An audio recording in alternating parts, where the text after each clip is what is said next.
क्या होता है कि देखो आप जहां कहीं भी बैठे हो तो आपको ना कुछ शेप्स दिख रहे होंगे। और शेप्स होती क्या है, जो जो शेप होता है, मतलब आपके सामने अगर मान लीजिए कि कोई टेबल, चेयर, पेन, पेंसिल या फिर स्क्रीन, कोई भी चीज आपके सामने जो दिख रही है वो एक शेप है। शेप बनता कैसे है? शेप बनता है कर्व से, राइट? कर्व्स या लाइंस, इनके कॉम्बिनेशन से ही हमारा शेप का फॉर्मेशन होता है। अगर आपके पास एक बॉल है तो बॉल कैसे फॉर्म हुआ है? कर्व से। आप, हाँ, आपके पास क्या है? आपके पास सपोज एक स्क्रीन है, टेलीफोन स्क्रीन है, वो कैसे फॉर्म हुआ है? वो लाइन से फॉर्म हुआ है। ठीक है, तो जो भी चीज होती है, जो भी शेप होता है, सभी शेप में कुछ ना कुछ एक ऐसा ऐसा पॉइंट होता है जिसको हम अलग अलग नाम से जानते हैं। जैसे आप यहाँ पे देख रहे हो, ये क्या है? ये कॉर्नर है, ठीक है? ये इस शेप का ये क्या पार्ट कहलाएगा? ये इसका एज कहलाएगा, राइट? फिर क्या होता है?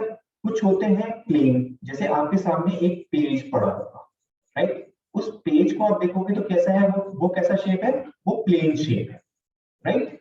और अगर आप बात करोगे क्या ओपन कर्व्स, क्लोज कर्व, तो ये क्या चीज है? ये हमारे डे टू डे लाइफ में आप कुछ भी देखोगे, सारे के सारे एक ज्योमेट्रिकल फिगर को रिप्रेजेंट करते हैं, ठीक है?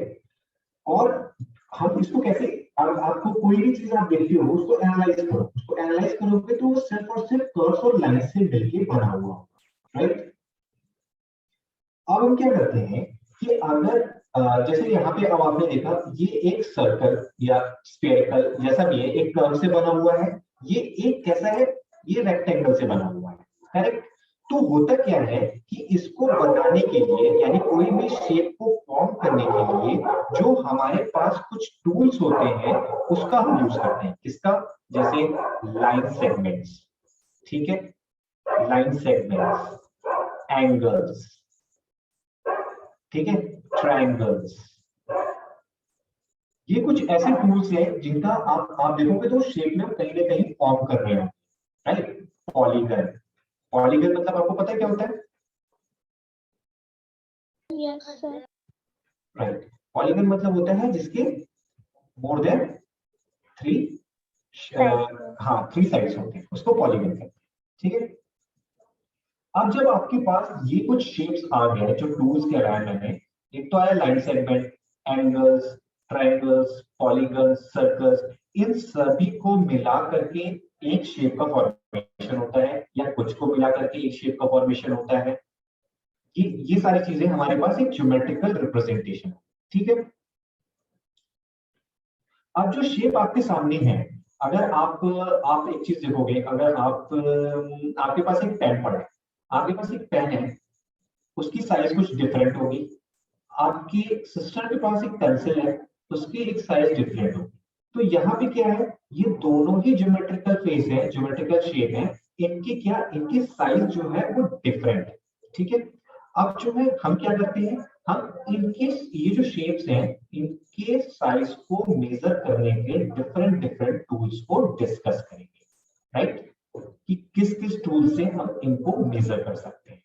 उससे पहले आपको हम लाइंस के बारे में कुछ चीजें एक्सप्लेन करने की कोशिश करते हैं या रिवाइज करने की कोशिश करते हैं। लाइंस, लाइंस क्या होती है? लाइंस सबसे पहले ये हटा दें, क्लियर कर दें? Yes sir. ठीक है, हम बात करते हैं अब लाइंस की। लाइंस, लाइंस बेसिकली आप जब भी देखोगे तो लाइंस तो 3 टाइप्स की हो। पहला कैसा? पहला आप देखोगे तो पैरेलल लाइंस होगी, ठीक है? 2 लाइंस होगी जो आपस में पैरेलल चल रही होगी। एक लाइन होगी जो परपेंडिकुलर होगी, ठीक है? यानी वो इंटरसेक्ट कर रही होगी एक दूसरे से 90 डिग्री पे। एक लाइन ऐसी होगी जो सिर्फ इंटरसेक्ट कर रही होगी, मतलब 2 लाइंस इंटरसेक्ट कर रही होगी, जैसे ये कुछ एक्स वाई जेड एंगल पे इंटरसेक्ट कर रही है, एक्स वाई मतलब कोई भी एक्स एंगल पे इंटरसेक्ट कर रही है। ये इंटरसेक्ट कर रहा है 90 डिग्री पे। ये लाइन है, दोनों आपस में पैरेलल है, ये दोनों इंटरसेक्टिंग है, ये 90 डिग्री पे यानी परपेंडिकुलरली इंटरसेक्टिंग है। और ये आपका जो है जो इंटरसेक्ट हो रहा है वो कुछ एक्स वाई जेड एंगल पे इंटरसेक्ट हो रहा है, राइट? यहाँ तक बात क्लियर होगी। अच्छा, पैरेलल, कई बार हमें कंफ्यूजन होता है क्योंकि हम अक्सर पैरेलल लाइन को सिर्फ और सिर्फ इस तरह रिप्रेजेंट करते हैं, ठीक है। तो यहाँ पे एक चीज ध्यान रखिएगा, पैरेलल लाइन का मतलब होता है कि वो दो लाइंस जो आपस में इक्वल डिस्टेंट पे बनाई गई हो और आपस में कभी भी एक दूसरे से इंटरसेक्ट नहीं कर रही हो। अब ये भी एक पैरेलल लाइन है, ये भी एक पैरेलल लाइन है, ठीक है। थोड़ा सा ये मिसमैच हुआ है, अब ये मैं समझिएगा कि आगे जाके मिल जाएगा, ठीक है। तो जरूरी नहीं कि पैरेलल लाइन का मतलब सिर्फ और सिर्फ दो हॉरिजॉन्टल लाइन को या पैरेलल को, वो पैरेलल लाइन ऐसे भी हो सकता है, पैरेलल लाइन ऐसे भी हो सकता है, और पैरेलल लाइन ऐसे भी हो सकता है, करेक्ट।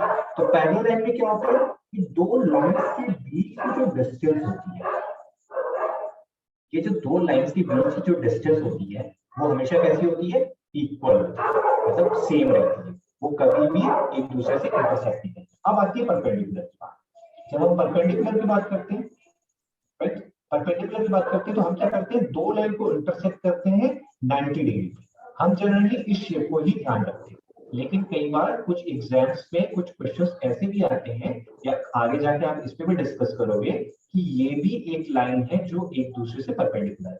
हम कर क्या रहे हैं, हम बेसिकली इस पॉइंट को रोटेट कर रहे हैं, राइट। इस पॉइंट को कुछ रोटेट किया तो हमारा सेम ये बन गया। अगर इसी को हम थोड़ा और रोटेट करके इधर की तरफ अगर हल्का सा रोटेट करें तो देखेंगे कि आप सेम फिगर ऊपर वाला पैदा होगा। दैट मीन्स कि जरूरी नहीं है कि जो दो लाइंस है उनके बीच में 90 डिग्री बन रहा है तो उसका शेप यही होगा, उसका शेप ऐसा भी हो सकता है और डिफरेंट डिफरेंट तरीके से हम उसको देख सकते हैं, करेक्ट। मैं इसलिए बता रहा हूँ क्योंकि यहाँ पे भी आपको क्या होता है कि आप हमेशा जैसे क्लॉक देखते हैं, क्लॉक आपने देखा, क्लॉक में आपने देखा कि 12 और 3 के बीच में 90 डिग्री बना रहे हैं, लेकिन आप ये देखो कि 1 2 आप देखोगे कि 4 और 7 के बीच में भी 90 डिग्री बन रहा होता है, करेक्ट। तो ये चीज ध्यान रखने की है कि जरूरी नहीं कि सिर्फ और सिर्फ ऐसे ही 90 बने, ऐसे भी 90 डिग्री बनता है। ये थोड़ा सा शेप का है क्योंकि ज्योमेट्री का मतलब होता है इमेजिनेशन, मतलब ये नहीं होता है, ज्योमेट्री का जो टॉपिक है वो पूरा इमेजिनेशन पे बेस्ड होता है कि आप अपने माइंड में कितने टाइप से उसको इमेजिन कर सकते हो। 3D होता है, इमेजिनेशन का पार्ट होता है, करेक्ट। तो ऐसा ना हो जाए कि सिर्फ आप ये इमेजिन करें, आपके पास ये भी है और भी दूसरे तरीके हैं 90 डिग्री रिप्रेजेंटेशन। और रही बात इंटरसेक्शन की, तो इंटरसेक्शन तो कहीं भी हो सकता है, इंटरसेक्शन ये भी हो सकता है, इंटरसेक्शन यहाँ भी हो सकता है, इंटरसेक्शन ऐसा भी हो सकता है, इंटरसेक्शन तो 90 डिग्री वाला इंटरसेक्शन होता ही है, ठीक है। यहाँ तक बात की है तो हमने आपको टाइप्स ऑफ लाइन बता दिया, पैरेलल लाइन, परपेंडिकुलर लाइन और intersecting. That is parallel line, this is perpendicular line, this is intersecting line. तो हमारे पास तीन टाइप की जनरली लाइंस का फॉर्मेशन होता है, करेक्ट, ठीक है। यहां तक बात हो गई। अब फंडामेंटल्स में हम आते हैं। फंडामेंटल्स में एक दूसरा पॉइंट है,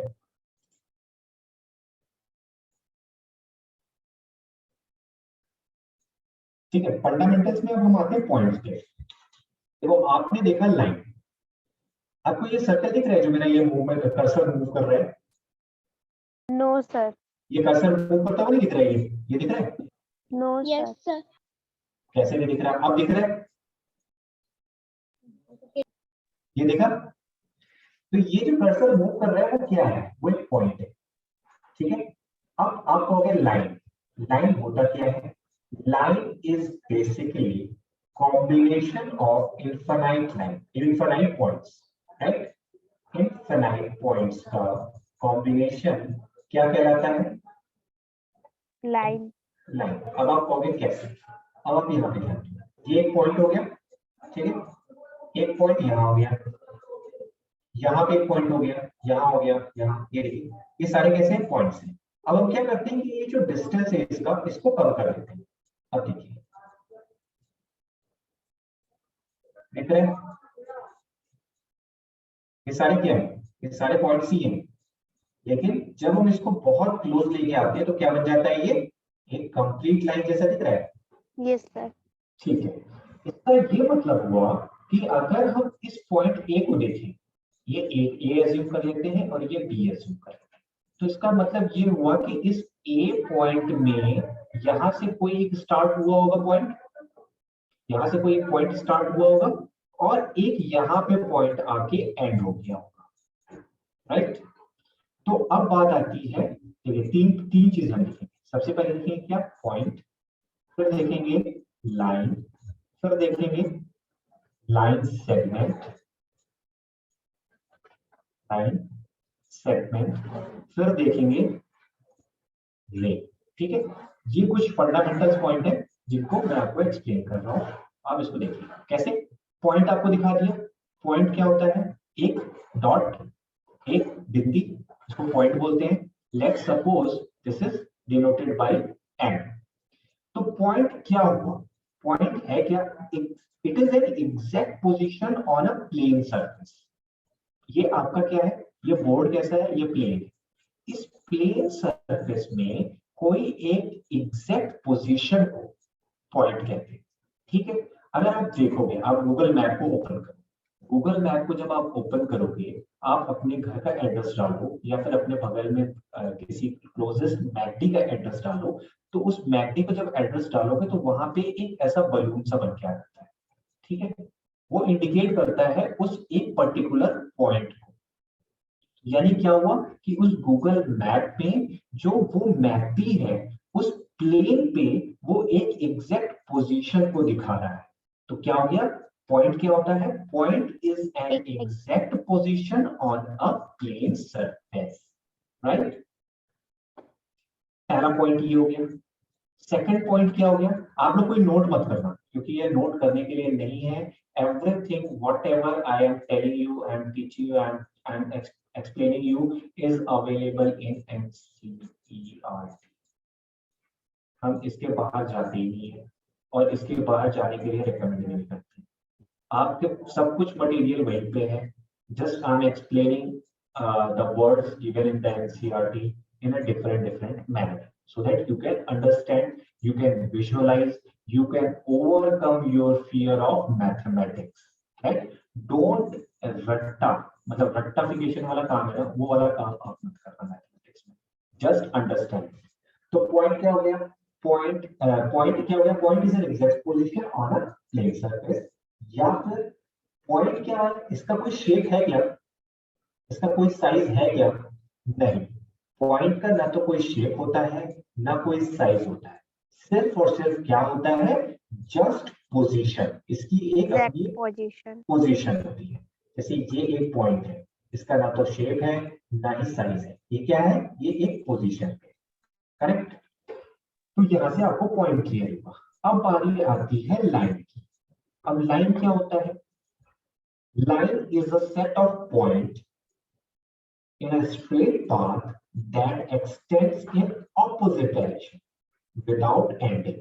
यानी एक मिनट, इसका क्या मतलब हुआ, पहली बात तो सेट ऑफ पॉइंट का मतलब आप बताओ, सेट ऑफ पॉइंट होता क्या है।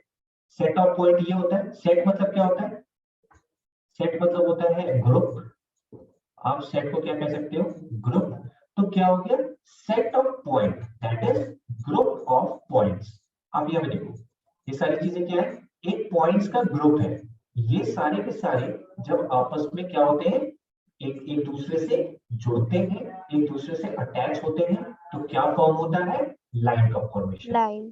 ठीक है, अब बात ये आती है, अब यहाँ पे आती है,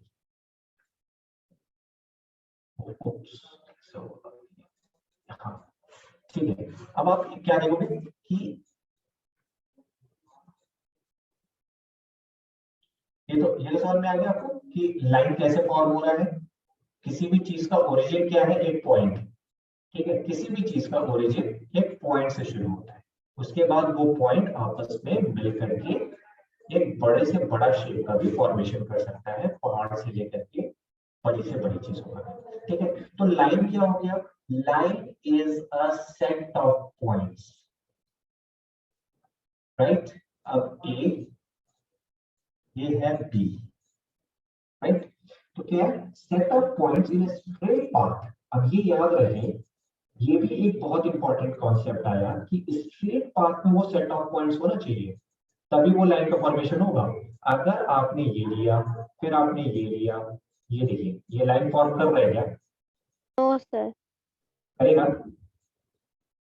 ठाकुर वैष्णवी ये लाइन फॉर्म करेगा क्या? No sir. ठीक है, तो इसका मतलब क्या हुआ कि set of point in a straight line, ठीक है, या स्ट्रेट पाथ। अभी लाइन का वर्ड हम यूज नहीं करेंगे, अभी हम पाथ का यूज कर रहे हैं, क्योंकि लाइन को ही तो पढ़ रहे हैं। अब जिसको हम पढ़ रहे हैं उसी को तो यूज नहीं कर सकते हैं। इसका मतलब फिर ये हुआ कि लोग पूछेंगे कि आप लाइन पढ़ रहे हो लाइन का यूज कर रहे हो, दैट इज रॉन्ग। सो क्या है, set of points in a straight path is called as line. अब लाइन का क्या होता है, कोई भी एंड नहीं होता है, दैट मींस वो इधर भी इनफिनाइट चलती चली जाएगी और इधर भी इनफिनाइट चलती चली जाएगी। आप कभी भी रेलवे देखे होंगे, क्या बोलते हैं इसको? रेलवे लाइन बोलते हो? Yes sir. कभी रेलवे पॉइंट बोला है आपने? नहीं, आप क्या बोलते हो? No sir. Railway, railway line. क्यों बोलते हो आप? क्योंकि वहां पे दो ट्रैक चल रही होती है, आप उस दो ट्रैक पे इस पोजीशन पे खड़े होते हो। इस पोजीशन पे खड़े होकर जब आप इधर देखते हो तो क्या दिखता है कि दूर तक चली जा रही है, क्या? एक रेलवे लाइन। फिर आप इधर देखते हो, इधर देखते हो तो क्या दिखता है? दूर तक चली जा रही है एक रेलवे लाइन। दैट मींस जो लाइन है उसका कोई एंड नहीं है, वो भी इनफाइनाइट डायरेक्शन तक, इनफाइनाइट लेंथ तक यहाँ जाएगी, इनफाइनाइट लेंथ तक दो बोथ डायरेक्शन में वो ट्रेवल करती है। Got it? ठीक है। Yes sir.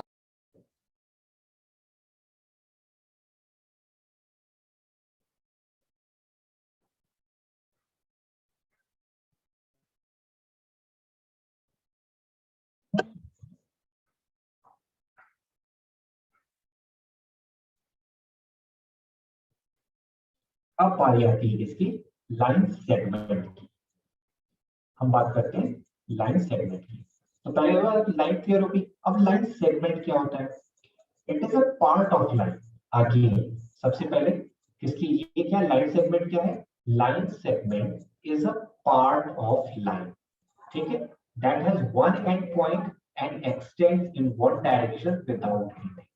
आप समझो, ये लाइन मैंने आपको बताया, लाइन क्या है? बोथ डायरेक्शन में इनफाइनाइट लेंथ तक ये मूव करती है, लेकिन इस लाइन का एक पार्ट है उसको कहते हैं लाइन सेगमेंट। सेगमेंट का मतलब ही होता है किसी का एक पार्ट, ठीक है, किसी कंप्लीट का एक पार्ट कहलाता है सेगमेंट। कभी आप उसमें जाओगे आप मेंसुरेशन में, तो मेंसुरेशन में कई बार एक क्वेश्चन पूछ लेता है कि एक सेगमेंट है, segment of cone, segment of cube, segment of square. Segment का मतलब क्या हो गया? इस पूरे कंप्लीट पार्ट का, इस पूरे कंप्लीट शेप का पार्ट कहना गलत होगा, क्योंकि हम अभी शेप के बारे में पढ़ रहे हैं और ज्योमेट्री शेप का ही एक दूसरा नाम है। तो जब भी हम टर्मिनोलॉजी यूज करेंगे तो वो शेप यूज करेंगे, पार्ट नहीं। तो क्या है, जो कंप्लीट शेप है उसका एक पार्ट क्या कहलाता है? सेगमेंट। उसका एक पार्ट कहलाता है सेगमेंट। अब आपका एक कोन है, आपका एक ये कोन है, ठीक है, कोन पिरामिड। अब इस ये कोन क्या है? अब आप देखोगे ये कोन बेसिकली कुछ और नहीं, ये एक सेगमेंट है सिलेंडर का। ये एक सेगमेंट क्या है? सेगमेंट है सिलेंडर का। अब आप कहोगे कैसे? तो आप ये देखो, यहां से यहां आपने क्या किया, इसको यहां से यहां के इसके सेंटर पे मिला है। तो आप एक चीज ध्यान देखोगे ध्यान से, तो क्या दिख गया? सबसे पहले आपको एक तो ये वाला पार्ट दिख गया, ठीक है, एक तो ये पार्ट दिख गया, दूसरा आपको ये पार्ट दिख गया, राइट, तीसरा आपको ये पार्ट दिख गया।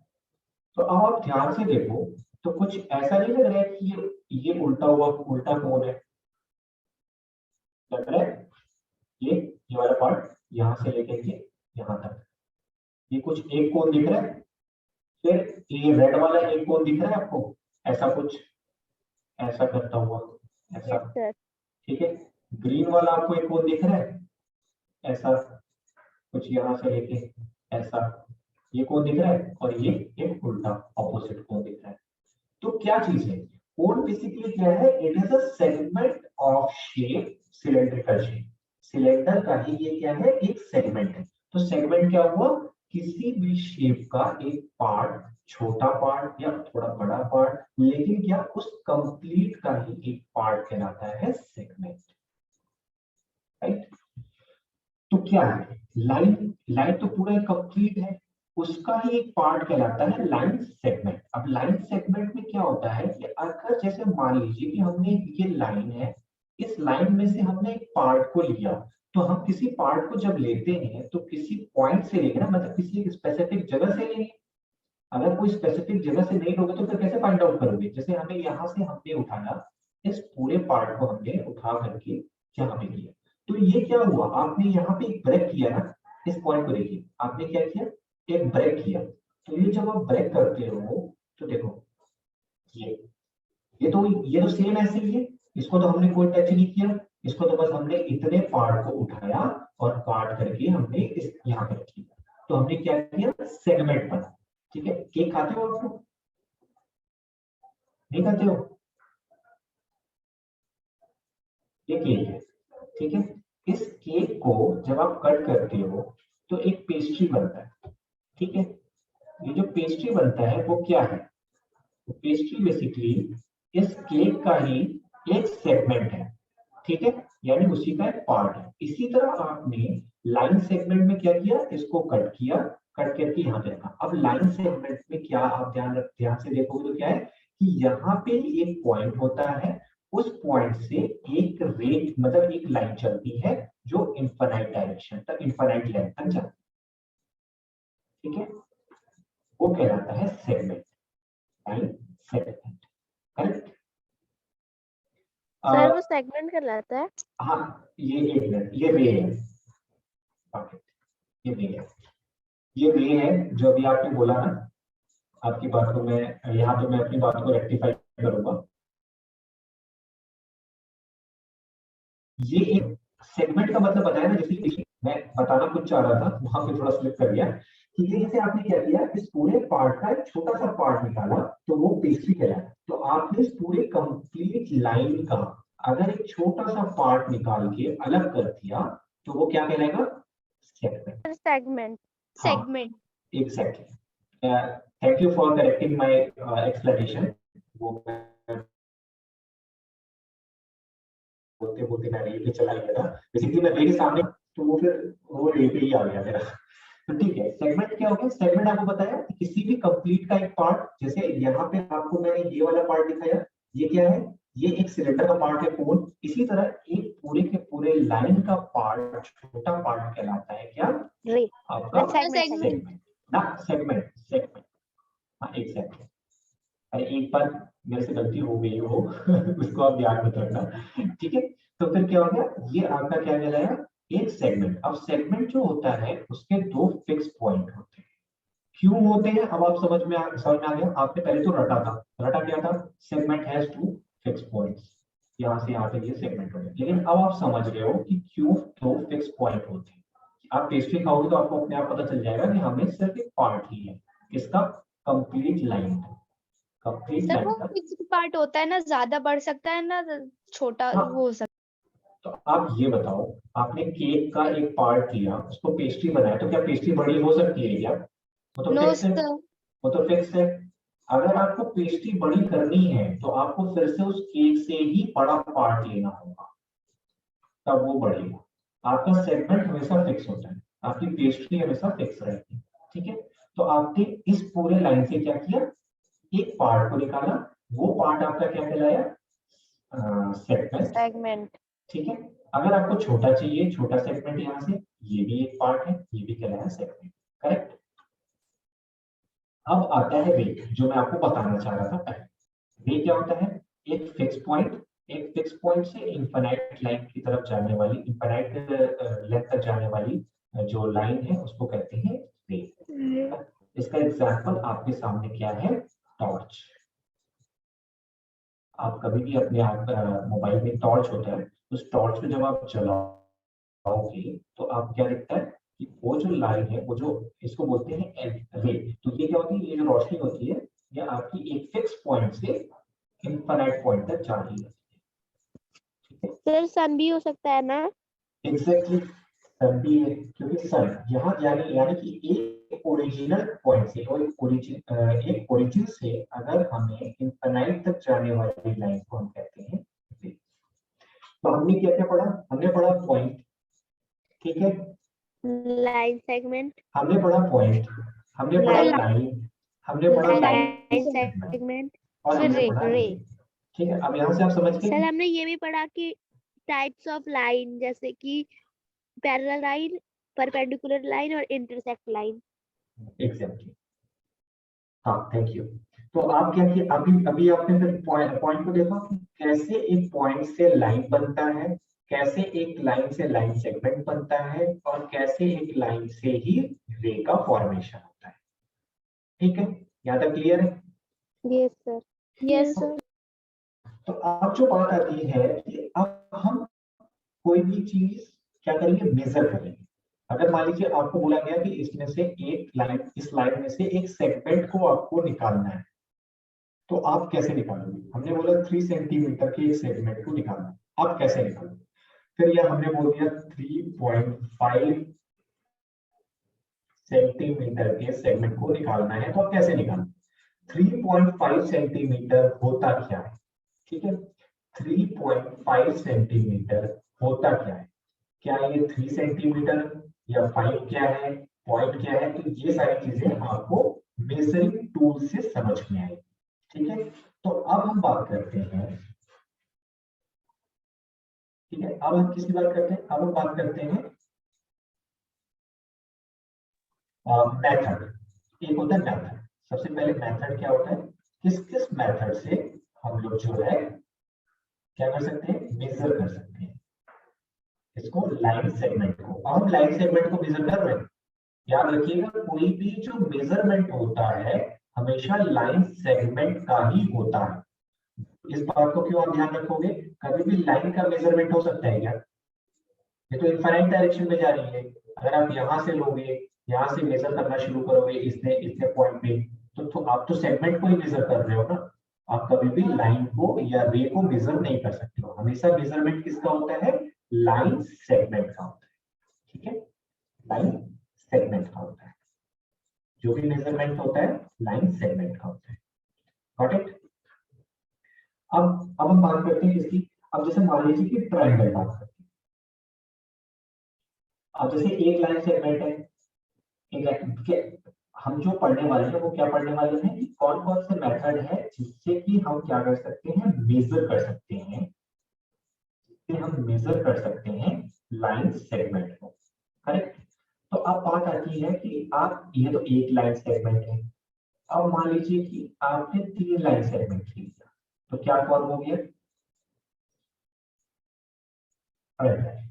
फिर आपने 4 लाइन सेगमेंट लिया, तो क्या फॉर्म हो गया? क्वाड्रिलेटरल। आपने 5 लाइन सेगमेंट ले लिया, 6 लाइन सेगमेंट ले लिया, 6 line segment hexagon, 5 line segment hexagon. तो हो क्या रहा है, आप देखो क्या कर रहे हो, ये एक क्लोज शेप है। शेप हमेशा क्लोज होता है, कल आपको बताया था। ये क्या हो रहा है, दो कई सारे लाइन सेगमेंट को मिला करके एक शेप का फॉर्मेशन हो रहा है। यहाँ 3 लाइन सेगमेंट, यहाँ 4, यहाँ 5, यहाँ 6, सारे के सारे लाइन सेगमेंट का मेजरमेंट करना है, ताकि आपको बोला जाए कि ट्रायंगल का फॉर्म करो। तो आप ट्रायंगल फॉर्म करोगे तो उसके लिए तीनों के साइड के तीनों सेगमेंट के आपको वैल्यू गिवन है, तब जाकर के आप इसको फॉर्म कर सकोगे। करेक्ट? तो अब आपको एक चीज ये बता देते हैं कि हम कैसे मेजर करते हैं। तो सबसे पहले आप देखिए, एक तो मेथड ये हो गया कि आपके सामने 2 चॉकलेट रखी है। चॉकलेट खाते हो आप लोग? नहीं खाते हो? कोई नहीं, अगले किसी फंक्शन में फिर आपको चॉकलेट दिया जाएगा। तो ये एक तो क्या हो गया, आइस चार्ट, और एक आपका कैंडी। ठीक है, तो जब आप ये देख रहे हो तो इसमें से आप ऑब्जर्व करके ये देख पा रहे होगे कि कौन सा इसमें बड़ा है और कौन सा छोटा है। तो आप क्या कर रहे हो, आप बेसिकली ऑब्जर्व कर रहे हो अपने आइज के साथ, आइज से इसको ऑब्जर्व कर रहे हो। तो आइज से ऑब्जर्व इसलिए करना आसान हो जा रहा है क्योंकि इनकी जो शेप है वो कैसे हैं, अलग अलग है, छोटा और काफी बड़ा है। लेकिन अगर मैं यही कहूँ कि एक ये लाइन है और एक ये लाइन है, ये लाइन है और एक ये लाइन, अगर आप इन दोनों को अगर आप ऑब्जर्व करोगे तो आपको दिख रहा है क्या कि कौन सा इसमें बड़ा है और कौन सा छोटा है? नहीं, क्योंकि ये देखने में तो बिल्कुल एक जैसे हैं, लेकिन जब आप इसको मेजर करोगे तो हो सकता है कि 0.3 का डिफरेंस आ जाए, हो सकता है 0.01 का एग्जैक्ट डिफरेंस आ जाए। That's why I told you mathematics is exact value. Mathematics क्या होती है? एग्जैक्ट वैल्यू होती है, राइट? अगर 530 हो रहा है तो 530 ही हो रहा है, 565 नहीं हो रहा है। मतलब ये आपको एक एग्जांपल दे रहा हूं, करेक्ट? ठीक है, तो हमने क्या किया, सबसे पहले हमने मेथड 1 का यूज किया। मेथड 1 क्या कहता है? मेथड 1 कहता है कंपैरिजन मेथड, जिसमें आप कंपेयर करोगे। फिर आता है मेथड 2। मेथड 2 क्या होता है? कंपेयरिंग कहते हैं, कंपेयरिंग। ठीक है, ऑब्जर्वेशन हो गया। अब आता है मेथड 2। मेथड 2 क्या होता है? Comparing bye tracing. ट्रेसिंग क्या चीज है? आपको ट्रेस पेपर सुना है किसी ने? ट्रेस पेपर क्या होता है? यस सर, वो जो बटर पेपर जैसा होता है। हाँ, बटर पेपर को ही ट्रेस पेपर कहते हैं।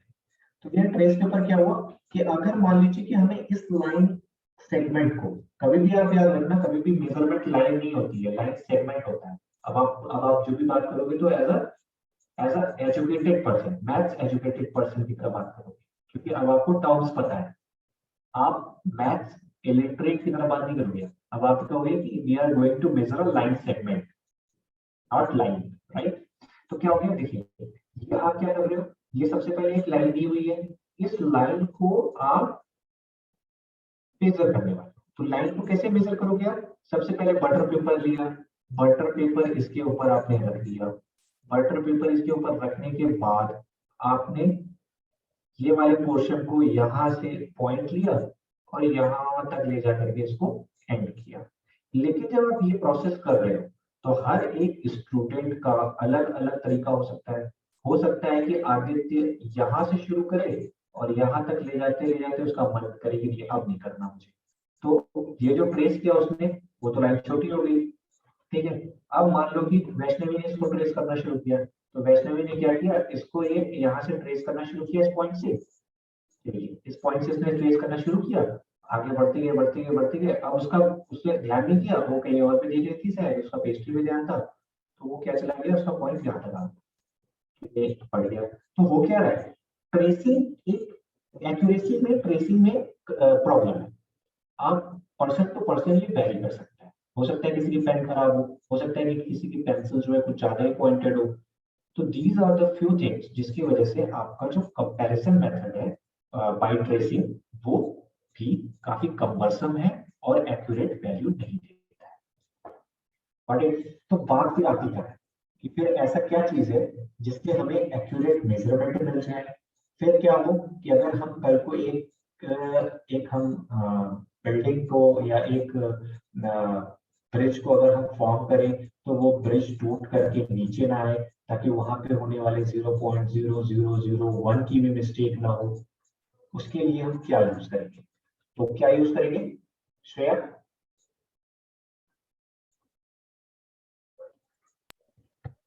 Sir sir scale. क्या? Sir scale. हाँ, स्केल, जिसको हम रूलर बोलते हैं। ठीक है, हम मेथड हम क्या यूज करें, हम रूलर का यूज करें। ठीक है, बहुत अच्छी चीज है। हमने लिया, लेकर के हमने रूलर को इस लाइन के पास रख दिया। लाइन के पास रखा है, लाइन सेगमेंट के पास। Line segment. Line segment. ठीक, हमने क्या किया, हमने इस लाइन सेगमेंट के पास इस रूलर को रख दिया। अब मेरे साथ क्या दिक्कत हुई कि ये जो रूलर है, ठीक है, मेरे साथ दिक्कत ये कि मैं इस रूलर के साथ ना बैट बॉल भी खेलता था। तो ये रूलर यहाँ से टूट गया।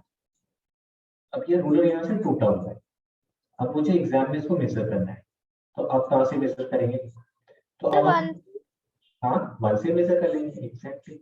तो 1 से मेजर कर लिए, 1 से मेजर करके मान लीजिए 5, ठीक है। अब हमने ये 1 से 5 के लिए इसमें मेजर किया। अब यहाँ पे क्या आता है, यहाँ पे एक एरर आता है, क्या कि आप इस जो ये स्केल है, स्केल आप कहते हो, स्केल का मतलब होता है मेजरमेंट। ये जो आपका रूलर है, एग्जैक्ट टर्मिनोलॉजी होती है रूलर, ठीक है। तो आपका ये जो रूलर है इसकी कुछ विड्थ होती है। तो आपको पता है कि जब आप आगे पढ़ोगे तो अगर मान लीजिए कि कोई एक वो है, एक ऑब्जेक्ट है, इस ऑब्जेक्ट की अपनी कोई विड्थ है, तो उसमें अगर एक रे एंटर करती है तो रेयरर से डेंसर जाने पे वो क्या होती है, थोड़ा सा अपोजिट जाती है। फिर उसके बाद डेंसर से रेयरर जाने पे वो थोड़ी सी बेंड होती है। तो वो क्या रहा है कि आपकी जो लाइट रेज आंख से जा रही है वो हो सकता है कि एग्जैक्ट वैल्यू को ना बताए, बट हो सकता है कि आप कुछ लोग इधर से देख रहे हो, कुछ लोग इसी पॉइंट को इधर से देख रहे हो, ठीक है, कुछ लोग इसी पॉइंट को इधर से देख रहे हो। तो हो क्या रहा है, पॉइंट तो एक ही है पर देखने का डायरेक्शन बदल गया। अब यहाँ पे क्या होगा कि जो ये पर्सन देख रहा है ये गलत मेजरमेंट करेगा, ये वाला पर्सन जो देख रहा है वो भी गलत मेजरमेंट करेगा, ये जो पर्सन है वो एक्यूरेट मेजरमेंट करेगा। तो यहाँ भी क्या हो रहा है, जो हमारा मेजरमेंट हो रहा है वो डिफर कर रहा है person to person, angle to angle. तो यहाँ पे भी अब आप सोच रहे होंगे कि ये छोटा सा काम है, इसमें मुझे इतना क्यों समझना है। तो मैं फिर से कह रहा हूँ कि ये छोटे से ही स्केल से, छोटे से ही रूलर से बड़ी बड़ी बिल्डिंग्स बनती है, करेक्ट। कोई भी बिल्डिंग आप बना रहे हो, आप जरूरी नहीं है कि बड़े होकर सिर्फ और सिर्फ इंजीनियरिंग और डॉक्टर का ही कोर्स किया जाए, उसके आगे बहुत सारे कोर्स हैं, आर्किटेक्ट होता है, ठीक है। आप बहुत सारे ऐसे फैशन डिजाइनर बन जाएंगे। फैशन डिजाइनर में क्या होगा कि किसी ने बोला कि मुझे मेरे लेंथ का कपड़ा चाहिए 5 फीट 6 इंचेस। अब श्रेया को क्या हुआ, उसने तो ये वाला रूलर यूज किया था, उसका यहाँ से तो रूलर टूटा हुआ है, तो उसने क्या किया 5 फीट 12 इंचेस का यूज कर दिया। अब इसमें ये जो पर्सन आया था इसने बोला था कि मुझे कपड़ा चाहिए, तो उसने आपने जो उसका मेजरमेंट किया उसका मेजरमेंट तो आपने गलत कर दिया। अब चूंकि ये कस्टमर है, कस्टमर तो चला गया, श्रेया को हो गया लॉस, क्योंकि श्रेया को अब वो पूरा का पूरा जो ये जो मेजरमेंट है उसने आज तो अच्छे से पढ़ा नहीं, अब वो सोच रही है कि अभी पढ़ने क्या फायदा है, हमें तो बाद में जो भी होगा हम तो अपने आप कर लेंगे। But again I told you, you have to climb each and every step to reach your destination or goal, right? तो ये रूलर का ये मेथड है, आप रूलर लेके पढ़ लिए, रूलर से काम कर लिया, पर आपका मेथड एग्जैक्ट नहीं आया, आपने गलत मेजरमेंट कर लिया, तो आपको लॉस हुआ आपके किसमें, प्रोफेशन में। लेकिन वहीं पे अब साक्षी आती है, साक्षी ने क्या किया, एक अलग सा इंस्ट्रूमेंट लिया, साक्षी ने एक अलग सा इंस्ट्रूमेंट लिया।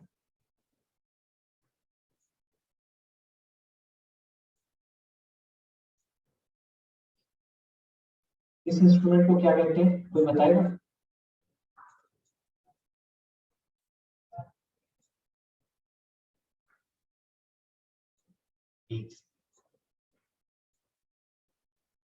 कुछ लग रहा है? कंपास, कंपास नहीं, कंपास और डिवाइडर, डिवाइडर, हाँ, डिवाइडर। ठीक है, कंपास और डिवाइडर में अंतर है थोड़ा सा, ये फिर से ट्राई करता हूँ, ठीक है। ये दोनों ही पॉइंटेड मैंने दिखा रखा है, तो ये क्या है, डिवाइडर, ये डिवाइडर। अब डिवाइडर का काम क्या है, डिवाइडर अक्सर हमारे ज्योमेट्री बॉक्स में पड़ा रहता है, हमें क्वांटिटी में मिलता है और हमें पता ही नहीं होता कि इस डिवाइडर का रोल क्या है। तो ये क्या करता है, ये एक सेगमेंट लिया, सेगमेंट हमें जो दिया हुआ है उस सेगमेंट को यहाँ पे हमने इस पॉइंट ए पे रख करके इसको ओपन किया बी तक, बी पर जा करके जो इसका एग्जैक्ट ओपन है इसको हमने उठा करके हमने इसको कहां पे रखा, रूलर के ऊपर। अब आप रूलर पे कहां रखोगे, 1 पे रखोगे एक पॉइंट यहाँ के ए को, और यहाँ पे रखा अपने बी को। अब जो आपका मेजरमेंट आया 5.6 आए या 5.7 आए या 5 आए, वो आपका एग्जैक्ट मेजरमेंट होगा इस कंप्लीट लाइन सेगमेंट ए का।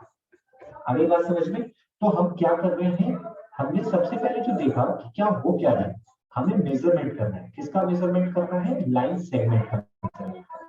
उस लाइन सेगमेंट को मेजर करने के लिए हमने 3 मेथड देखा, एक तो कंपेयरिंग मेथड है, दूसरा है ट्रेसिंग मेथड, और जो तीसरा है वो है आपका रूलर एंड डिवाइडर। ठीक है, रूलर एंड डिवाइडर मेथड। तो एग्जैक्ट मेथड कौन सा हो गया, रूलर एंड डिवाइडर।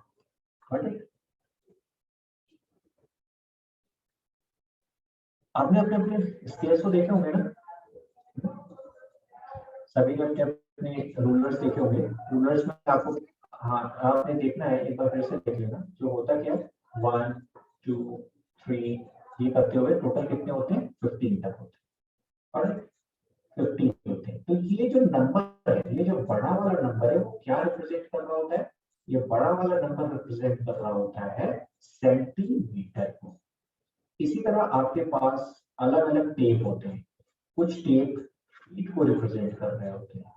ठीक है, आप कभी देखोगे जो टेलर्स होते हैं या फिर जो घर के मेजरमेंट के लिए आते हैं, टेबल चेयर बनाने वाले, जो आपके कारपेंटर्स होते हैं या बिल्डिंग बनाने वाले जो मेशर्स होते हैं, वो क्या करते हैं, वो एक अलग से टेप का यूज करते हैं, जिसे फीट भी दिया होता है। ठीक है, तो यहाँ पे आपके सामने एक छोटी सी चीज है, उसको ध्यान रखिएगा। ये 15 और 1 2 3 क्या रिप्रेजेंट कर रहा है, सेंटीमीटर को रिप्रेजेंट कर रहा है। तो ये जब इतना है तो इसकी बीच में भी छोटी छोटी चीजें वैल्यू की है। ये क्या है, ये जो है ये मिलीमीटर को रिप्रेजेंट करता है। आपको एक बात बताएगी, याद होगा अगर तो, kilo hecto yes sir, centimetre. Centimetre. तो अब सेंटीमीटर से छोटी वैल्यू कौन सी होती है, मिलीमीटर। ये क्या है, एमएम, इससे छोटी वैल्यू को रिप्रेजेंट कर रहा है, यानी मिलीमीटर को रिप्रेजेंट कर रहा है। अगर हम बात करें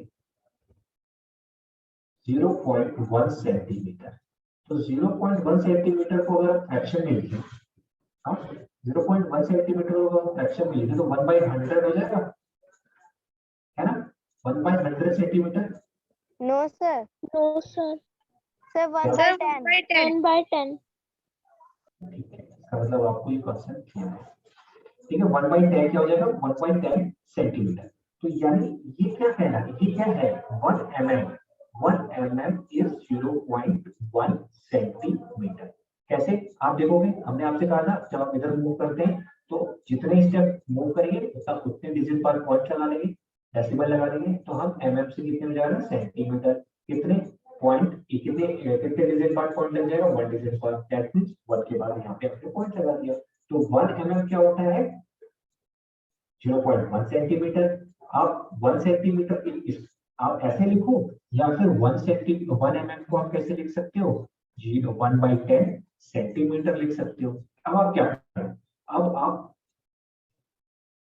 इधर भी 10 से मल्टीप्लाई कर दो और इधर भी न्यूमरेटर में 10 से मल्टीप्लाई कर दो। हम इस 10 से क्यों मल्टीप्लाई करते हैं, ताकि इक्वल रहे, और ये इस 10 को ही हम क्यों मल्टीप्लाई किए, ताकि ये वाली जो 10 की वैल्यू है न्यूमरेटर डिनोमिनेटर की, वो कैंसिल आउट हो जाए।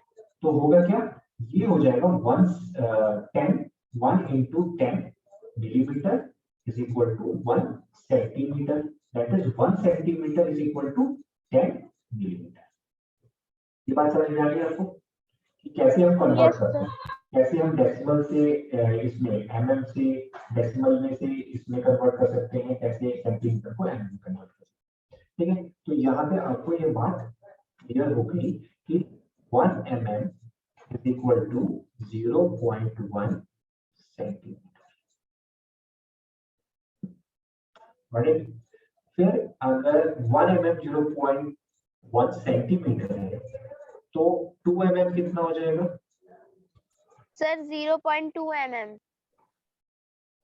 सर 0.2 सेंटीमीटर, हाँ एग्जैक्टली 0.2 सेंटीमीटर।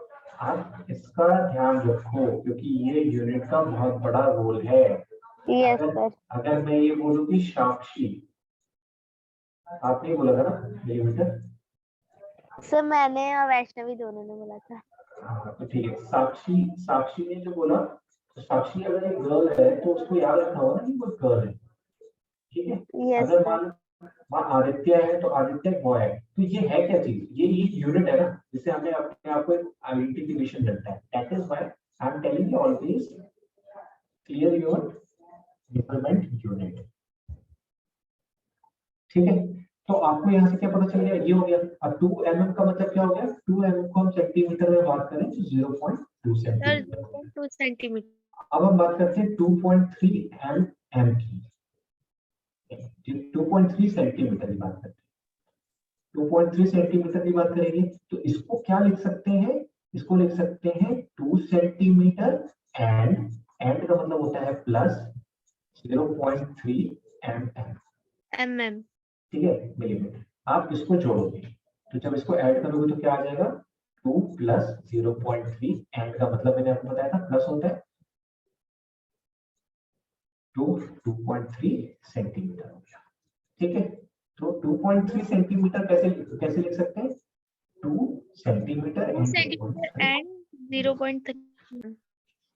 यहाँ तक बात क्लियर है।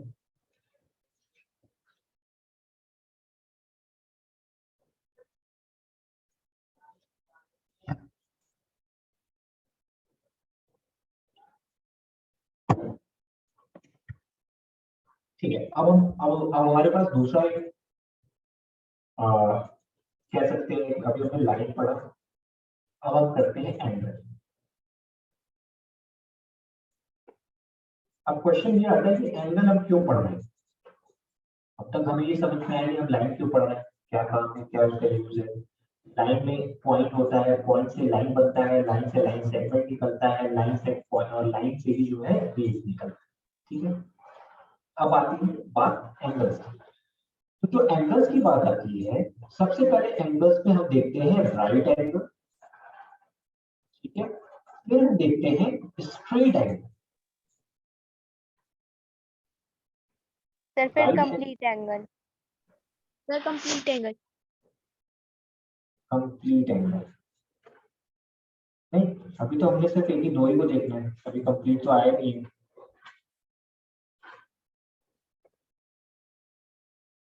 सबसे पहले हम देखेंगे राइट एंगल, फिर देखेंगे स्ट्रेट एंगल, उसके बाद देखेंगे कंप्लीट एंगल होता क्या है। ठीक है, अब राइट एंगल की बात आती है तो आप एक काम करो, सबसे पहले हम यहाँ पे राइट एंगल और स्ट्रेट एंगल की बात करते हैं। आप कंप्लीट एंगल भी बोल रहे हो, कंप्लीट एंगल भी इसको हम पढ़ेंगे, कंप्लीट एंगल क्या होता है। सबसे पहले हम बात करते हैं डायरेक्शंस की। ठीक है, डायरेक्शन, आप जैसे अभी आप किस डायरेक्शन में बैठे तो वो क्या चीज है, आपका फेस ईस्ट डायरेक्शन में है, वेस्ट है, नॉर्थ है, साउथ है, किस डायरेक्शन, तो वो क्या चीज है। एक तो सबसे पहले डायरेक्शन को समझने की कोशिश करते हैं। यहाँ पे एक ऐसा आप लोग कुछ यूज करते हो डायरेक्शन को रिप्रेजेंट करते हो आप लोग, नहीं करते हो। सर एक टाइमलाइन होती है ना सर, बीसी और एसी। सर बीसी का मतलब तो बिफोर क्राइस्ट होता है, एडी का फुल फॉर्म क्या होता है। ये अभी कहाँ, ये कहाँ से आ गया ये पॉइंट,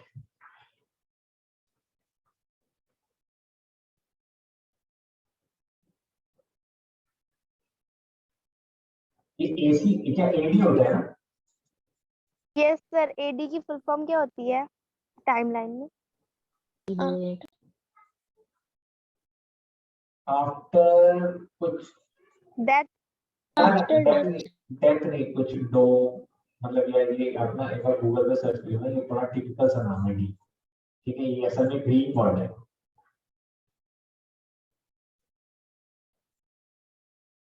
मेरे से बड़ा इंफॉर्मेशन गूगल देता है। सर हिस्ट्री में पता है सर, एडी की फुल फॉर्म क्या होती है। हाँ क्या होती है बता रही हो। सर एनो डोमिनी। हाँ कुछ एनो, और इसका मतलब क्या हुआ, डोमिनी सर। हाँ सर ईसा, ईसवी। सर क्या कहते हैं मतलब वो ईसा मसीह के बाद का इतिहास। हाँ, तो मतलब बिफोर क्राइस्ट, आप आफ्टर डेथ भी बोल सकते हो, लेकिन ये एग्जैक्ट नहीं होता, हम लोग आफ्टर डेथ एनो भी। डोमिनी। हाँ एनो मतलब ये क्या है, ये क्रिश्चियन क्रिश्चियन का एक अपना एक वर्ड है, इसको ये लोग यूज करते हैं। तो आप मुझे ये बताओ कि हमारे यहाँ बिफोर क्राइस्ट, तो हमारे यहाँ पे जो इंडियन कैलेंडर होते हैं, ठीक है, इंडियन कैलेंडर में कितने वो होते हैं months? आप उसका नाम मुझे बताना, ठीक है, साक्षी बताइए ना। सर मंथ हाँ, हमारे यहाँ सर जैसे 12 होते हैं। नहीं, इतनी जल्दी आप इसका आंसर मत दो, आप सर्च करना, ठीक है, उस महीनों के क्या क्या नाम होते हैं ये आप लिखना, राइट। अच्छा क्वेश्चन था, इस पर वो कल भी डिस्कस करेंगे या बाद में करेंगे कि इंडियन कैलेंडर के अकॉर्डिंग कितने मंथ्स होते हैं, उनके नाम क्या क्या होते हैं। Got it? If we are learning DC and AD, it is good because it is international standard, लेकिन हमें अपना भी कल्चर देखना है ना। आपने 12 मंथ्स बताया, 12 मंथ्स में कितने कितने मंथ्स होते हैं, क्या क्या नाम होते हैं, आप ये मुझे बताओ, ठीक है। चलो अब मैथ्स में आते हैं वापस, कोई दिक्कत? ठीक है, तो हम बात करें ईस्ट की, वेस्ट की, नॉर्थ की, साउथ की। हम इसको कैसे रिप्रेजेंट करते हैं? हम इसको एक परपेंडिकुलर लाइन पर रिप्रेजेंट करते हैं।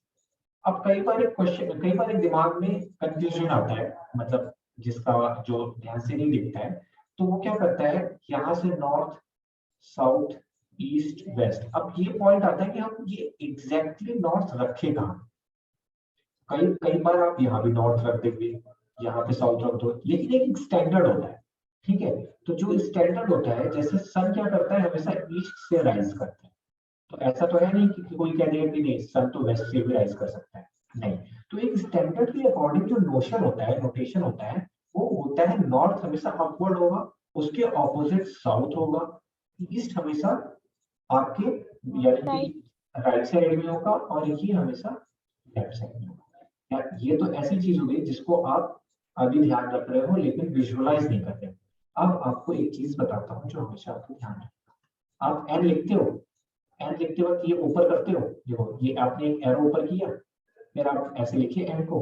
तो आप ये जब ऊपर लिख रहे हो तो देखो एन का एक डायरेक्शन आप लिखते हो तो ऊपर ले जा रहे हो, तो इसका मतलब एन हमेशा क्या रहेगा, टॉप पे रहेगा, ठीक है। आपको कौन है जो एन ऐसे लिखता है, और कौन है जो ऐसे लिखता है? तो आप जब यहाँ से इनिशिएट कर रहे हो, ऊपर की तरफ जा रहे हो, ऊपर की तरफ जा रहे हो, दैट मींस आपके टॉप पे हमेशा क्या रहेगा, नॉर्थ। Got it? अब आप ई की बात करते हो, तो ई का फेस किस तरफ है? जो ई का ई है ना, ईस्ट, ईस्ट का जो ये लाइन है वो किस तरफ है? वो आप देखोगे आपके सर राइट हमारे साइड, राइट में। Right side. तो हमेशा क्या हो गया, ये ईस्ट हो गया। अब आपको पता है नॉर्थ के ऑपोजिट साउथ होता है, ईस्ट के ऑपोजिट वेस्ट होता है, नहीं ध्यान रहेगा तो आप ऐसे याद रख सकते हो कि ईस्ट में सन का राइज होता है और वेस्ट में सन सेट होता है। अब आप भूलेंगे ये चीज, कभी लिखने में दिक्कत आएगी? No sir. ठीक है, हाँ, तो अब हम यहाँ पे बात करते हैं, ठीक है। यहाँ पे जो बात हो गई कि अच्छा, जैसे ये मान लो ये इंडिया है, ठीक है, ये इंडिया है, ये श्रीलंका है,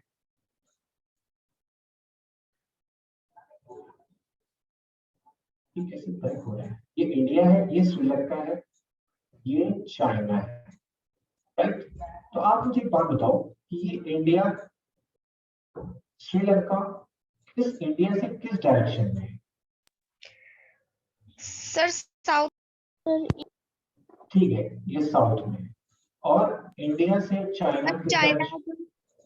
सर ईस्ट। East direction. तो ये क्या हो रहा है कि जब भी हम कोई डायरेक्शन का मेजरमेंट कर रहे हैं तो किसी रेफरेंस से कर रहे हैं, ठीक है। कोई भी चीज का मेजरमेंट हमेशा एक रेफरेंस से होती है। ये एक पॉइंट है, जैसे आपने क्या किया था कि ये जो एक लाइन सेगमेंट का मेजरमेंट किया था ए बी का, वो एक रेफरेंस ए से किया था, ए से मेजर करके आप क्या किए थे, बी तक आए थे। इसी तरह डायरेक्शन जो आप देते हैं ईस्ट वेस्ट नॉर्थ साउथ, वो किसी के रेफरेंस से देते हैं।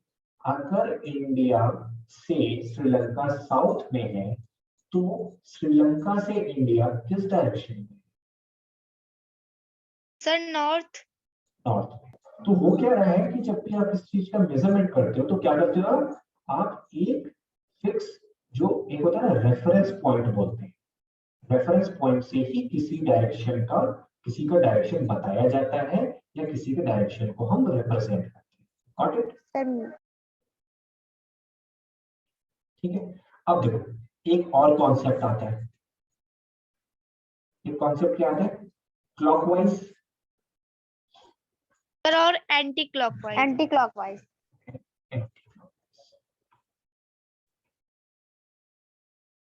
क्लॉकवाइज एंटी क्लॉकवाइज, ये दो चीज होता है। इसका एक बहुत बड़ा रोल होता है हमेशा। अब आप कहोगे कहाँ पे होता है, तो जब आप फ्यूचर में रीजनिंग पढ़ोगे, रीजनिंग के सॉल्व करोगे क्वेश्चन, तो वहां पे आपको क्लॉकवाइज एंटी क्लॉकवाइज का बहुत बड़ा रोल है। ठीक है। आप किसी को डायरेक्शन बताते हो तो वहां पे क्लॉकवाइज एंटी क्लॉकवाइज का बहुत बड़ा रोल है। क्लॉक क्या करता है? क्लॉक ऐसे मूव करता है, यानी क्या कर रहा है, आप जब भी देखोगे तो घड़ी ऐसे मूव कर रही है, तो क्या कर रही है, अगर घड़ी की तरफ आप फेस की हो तो राइट डायरेक्शन में मूव कर रही है। ठीक है ना? तो आपका क्लॉकवाइज मतलब क्या होगा? क्लॉक का मतलब हुआ राइट। क्लॉकवाइज में राइट डायरेक्शन का मूवमेंट है। एंटी क्लॉकवाइज क्या होता है? एंटी क्लॉकवाइज यानी कि एंटी, जब किसी के आप एंटी हो जाओ यानी कि उसके ऑपोजिट हो जाओ, तो वो क्या हो गया? एंटी क्लॉकवाइज यानी लेफ्ट मूवमेंट। तो आप कई बार Yes. क्वेश्चन पूछता है कि कई बार ऐसे बोलता है कि Shreya is rotating, sorry Shreya has moved 90 degree clockwise direction. तो उसका क्या मतलब हुआ कि श्रेया का जो मूवमेंट है वो 90 डिग्री आपका राइट साइड में। अब मान लीजिए श्रेया इधर की तरफ खड़ी है, फेस करके, इसके बाल है, ठीक है, यानी उसने क्या किया, उसने फेस जो किया है वो नॉर्थ डायरेक्शन में कर रखा है। अब मैंने ये बोला कि श्रेया को मूव करना है राइट डायरेक्शन में, अपने अपने राइट डायरेक्शन में 90 डिग्री पे। तो श्रेया क्या करेगी? श्रेया अगर मान लीजिए इस डायरेक्शन पे है तो नॉर्थ से ईस्ट डायरेक्शन में वो चली जाएगी। ऐसा कुछ ऐसा आपको दिख रहा है इधर की तरफ। लेकिन मैं ये बोलूं कि नहीं, श्रेया को किधर की तरफ मूव करना है? 90 डिग्री एंटी क्लॉकवाइज। उसका फेस अभी नॉर्थ में है, यानी वो नॉर्थ में, तो नॉर्थ से एंटी क्लॉकवाइज वो इधर की तरफ मूव कर जाएगी। तो क्लॉकवाइज एंटी क्लॉकवाइज का मतलब समझिए। क्लॉकवाइज मतलब अपने राइट डायरेक्शन में मूवमेंट, एंटी क्लॉकवाइज मतलब उसके लेफ्ट डायरेक्शन में मूवमेंट। ठीक है।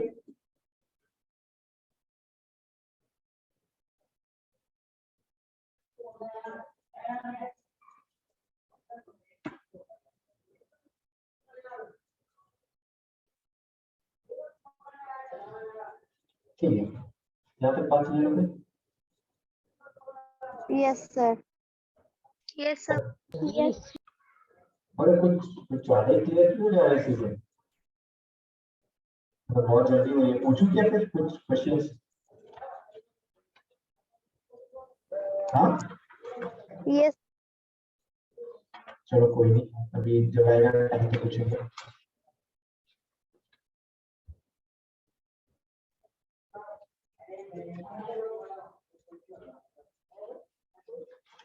मैम कंटिन्यू करना है या फिर ये अभी नेक्स्ट टॉपिक ये स्टार्ट करेंगे पहला अपना नेक्स्ट चैप्टर, नेक्स्ट दूसरा subject? Hello Sakshi, shall we yes sir. Continue करना है या आप दूसरे सब्जेक्ट स्टार्ट करोगे पढ़ना? Sir integers. नहीं नहीं अभी नहीं, मतलब आप नेक्स्ट का एक टॉपिक आपको करना है कंटिन्यू। सर यही वाला understanding elementary shapes. Understanding elementary shapes चल रहा है, दैट मींस अभी 4 o'clock हो चुका है, आपके एग्जाम्स हैं, तो आप क्या दूसरा सब्जेक्ट पढ़ना चाह रहे हो या अभी इसको कंटिन्यू करो थोड़ी देर के? सर इसी को कंटिन्यू कर लेते हैं। कंप्लीट करवा दें? सर अभी? हाँ या बाद में? Yes sir. बाद में? सर मेरा ना मतलब मेरी चार्ज नहीं है मोबाइल। सर मेरा भी फोन अभी बैटरी डाउन है सर, 11% है। चल तो कल करवा दे, कल? यस सर कल करवा देते हैं। क्या कहते हो आदित्य, समझ में आ रहा है तुम्हें कुछ? Yes sir. मतलब कुछ क्लियर हो रहा है पिक्चर, क्या चल रहा है दुनिया में या फिर कैसा चल रहा है, ये मैथमेटिक्स है क्या, शेप्स यस क्या सर, है? Yes sir. हाँ, या ऐसा तो नहीं हो रहा टाइम वेस्ट हो रहा है? Yes sir. कह रहा हूँ टाइम वेस्ट तो नहीं हो रहा है कि खाली हम बैठे हुए हैं और लेक्चर चल रहा है, सुन रहे हैं? समझ में आ रहा नो है ना? सर, सर समझ में आ रहा है सर। सर समझ में आ रहा है। आ रहा है।